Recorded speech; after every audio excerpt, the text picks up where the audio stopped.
Randall, thanks for sitting down with me for just a second today. I've really actually enjoyed the book, and it's kind of stretched the way that I think about our current small group structure. So appreciate the work that you've done for our church and me thinking through our small groups and for the whole small groups country and for us thinking through what small groups look like in our context. I appreciate the work that you've done. Um, just want to ask you a few questions as I've kind of been processing through the book, and hopefully this will be some questions that other small group pastors are asking too. First of all, what are some of the major problems that you see in small group systems now? So, not necessarily just in one small group, but in a whole church's system. What are some of the major problems that you see? Uh, there's one big idealistic problem, and then two or three, one structural problem, and kind of one practical problem. The idealistic structural problem I see is small groups are seen as a support mechanism for the pulpit, and very few pastors are going to admit that they want everything to revolve around the pulpit and that the pulpit's the most important thing. But the truth of the matter is, the only thing the lead pastor has full control over is that pulpit. Everything else is done by other people, and he can't be everywhere else, but he certainly can be in the pulpit or make sure what's said in the pulpit or what happens in the pulpit is his baby, and so he keeps that close. And just by virtue of what he can control and what he can't control, everything else starts to look supportive to him. That's not all this way in every church that does small groups, and I'm not making gross generalizations about everybody. And most pastors I know would argue with me and say, no, I'm here for them. They're not here for me.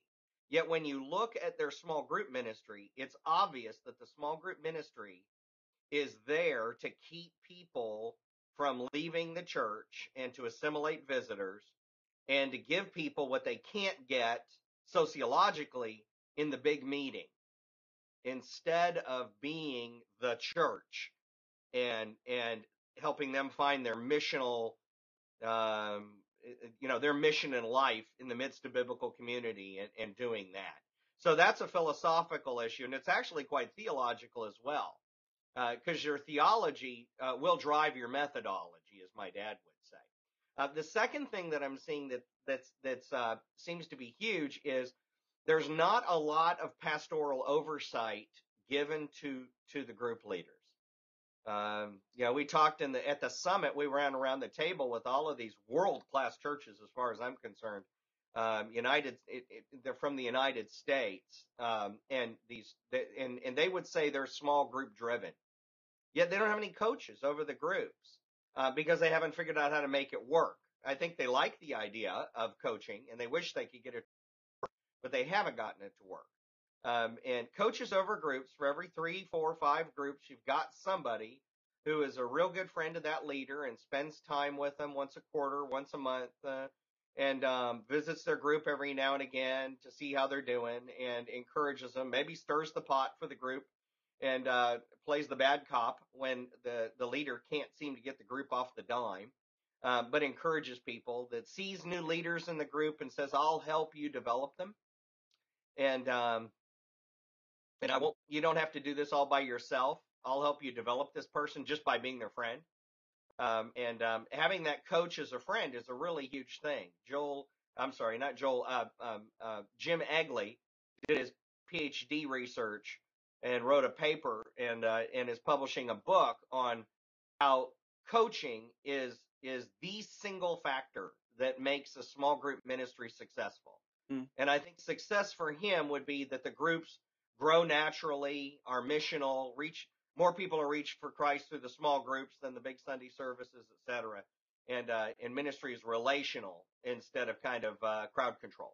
Mm. So the third thing is really more of a basic fundamental. It's redefining discipleship. I don't see member on member discipleship happening in so many churches that do small groups in America. And this kind of and it's kind of a relational process of taking somebody from helping them figure out, here I am spiritually, Here's where I want to go spiritually. Here's where God wants me to go spiritually, and those match. And here's how that can build my ministry for the future. I need biblical community to do it. It works well within the umbrella of my church, and I just don't see that.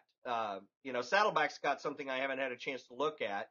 That they've got a spiritual inventory you take of your life Yeah. to figure out where you are, and I think that's huge. I got to give them an A+ on that. So I had some things that I may not agree with Saddleback, but there's a lot I do agree with, and one Mm. of them is they help somebody figure out where I am now, so that I know where I can go. If you don't have a point of origination, you ain't going anywhere. And so many people in churches, or I should say pastors in churches, well, they're getting all the discipleship. They've gone through. We have opt-in classes. They have a small group that they go to. They've got Sunday service. They're getting discipled. And um, for a self-learner, a self-motivated learner, that's probably enough. But we don't live in a society of self-motivated, highly self-disciplined people anymore. We live in a consumer culture. And if we don't kind of develop a new DNA with our small group ministries, we're never and it's never going to take off the way it has all the way around the rest of the world, Mm. where people are just so different in small group life. I mean, there's a huge contrast between the American small group movement and the entire rest of the world. I mean, it's just night and day. That's good. So I caught three things there. One problem is seeing small groups as really just backing up or bolstering the pulpit ministry. Two was a coaching structure, and three was redefining discipleship.